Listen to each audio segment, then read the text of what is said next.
welcome to my little Housetruck kitchen. Over the last few weeks I've been making a sourdough starter because due to this COVID-19 lockdown, various things have been disappearing from the supermarket shelves. One of those is flour. Luckily I've got several bags of this size, and the other thing is yeast. There's no yeast available. Bread's coming in, but it's gone by lunchtime. It's my first time making bread regularly on a daily basis, and I've made myself a sourdough starter. As you can see here, it's a week old. It's very active. The bubbles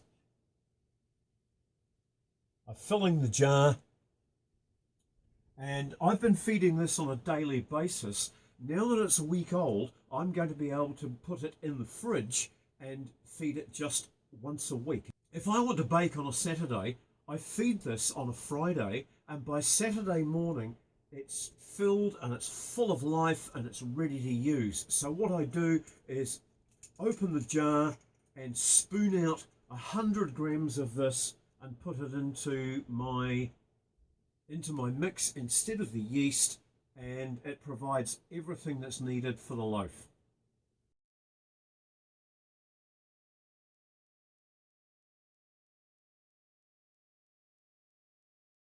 With this COVID-19 lockdown, I've found that shopping is a little difficult, and I've also found that when I get to the shops, certain fast-moving items have already run out. You've got to be there early in the morning to get bread.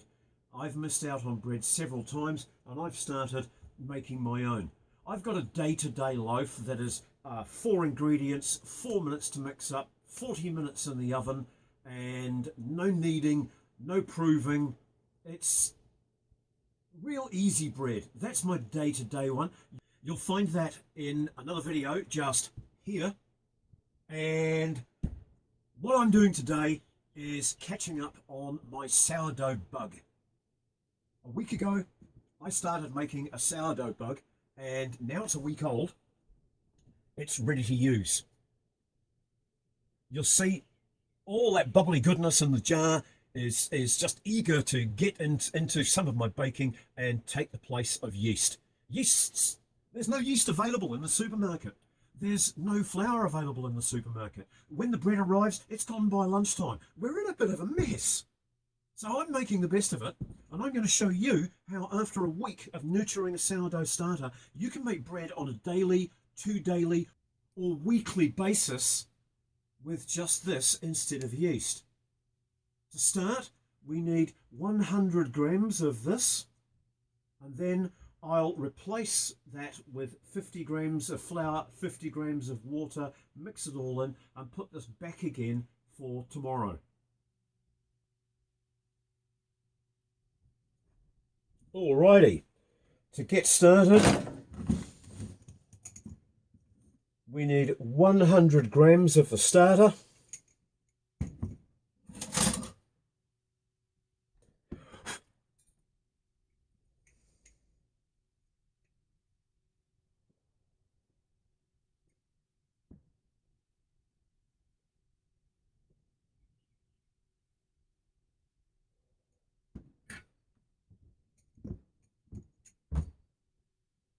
And then the first thing I'll do is feed the starter with 50 grams of flour and 50 grams of water.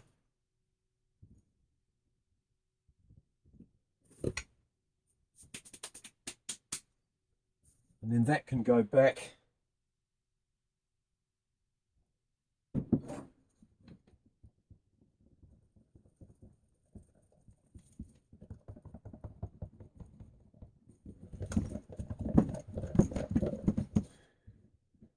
there we go.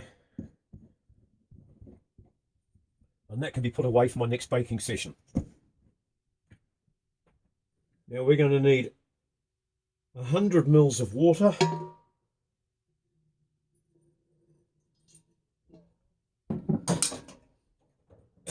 Warmed up.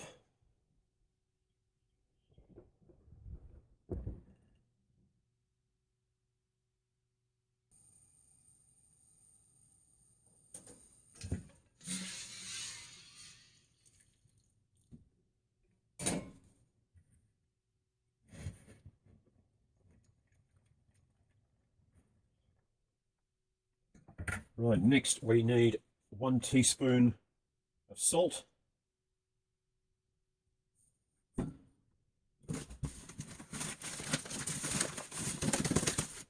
And 4 cups of flour.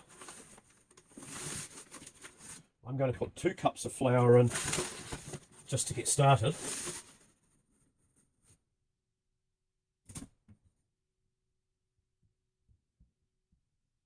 And then I'll add the other 2 cups in a moment once I've got this mixed in.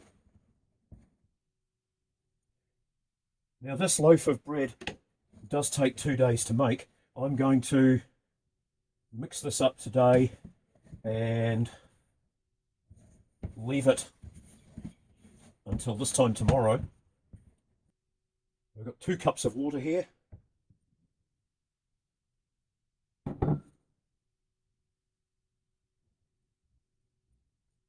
I'll be kneading this twice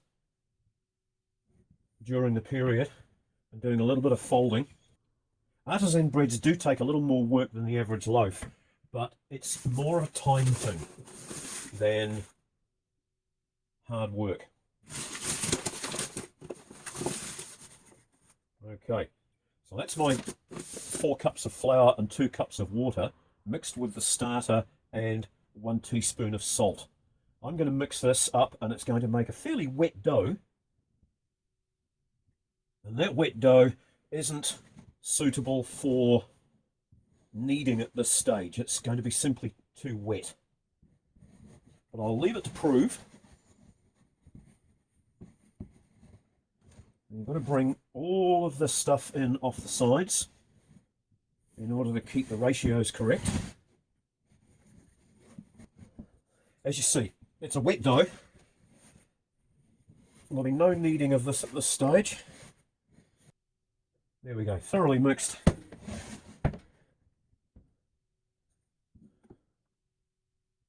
That can now sit and do its thing for a few hours.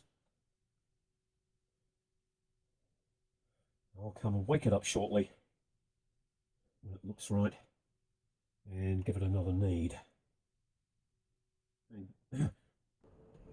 Right, so a nice clean tea towel over the top, and that can just go and sit quietly in a corner until later on in the day. And we'll go and play with something else while we wait.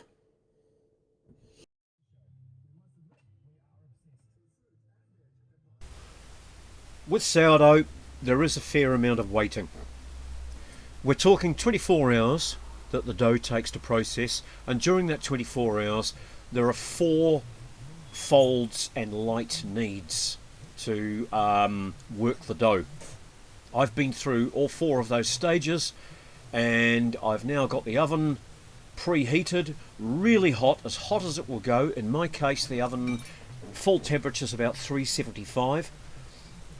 So it's done a lot of its rising, but I'm going to put some slits in it so that it opens up and cooks the inside nicely.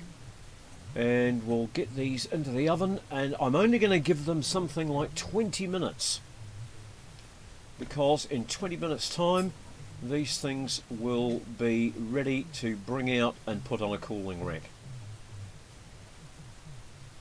I'm putting some hot water into the oven tray down the bottom, which has already been preheated, because I want to create as much steam in the oven as I can to keep everything light and fluffy.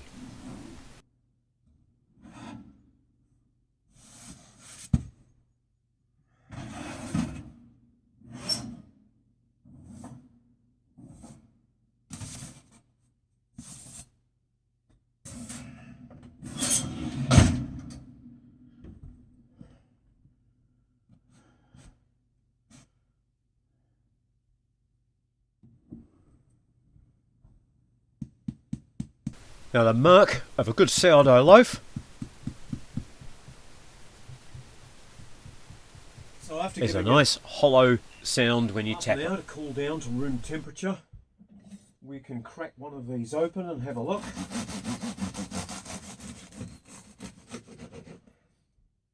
There's a bit of work involved in doing a sourdough loaf. But mostly it's time. It's resting and sitting. There's the folding and there's just a small amount of kneading, but it's the time taken to produce that makes it worthwhile. Okay, this has got a nice crumb. It's got a light crust. It's nice and fluffy. I'm going to cut myself a big wad of this and have a cup of tea and a slice of hot buttered bread. And that will be my lunch for today.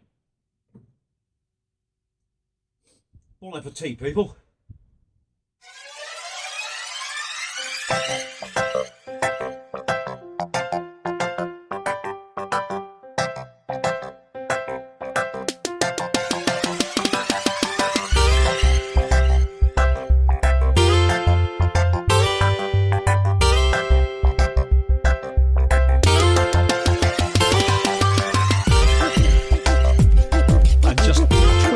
Later, my little tiny house is filled with the smell of fresh baked bread. This is wonderful. My oven's a little bit small for doing 2 loaves in at a time. I have had loaves rise too far and get stuck in there, and I've had to do a little bit of surgery to get them out. But on this occasion, both have survived really well, and I'm going to leave them here to cool down for a while.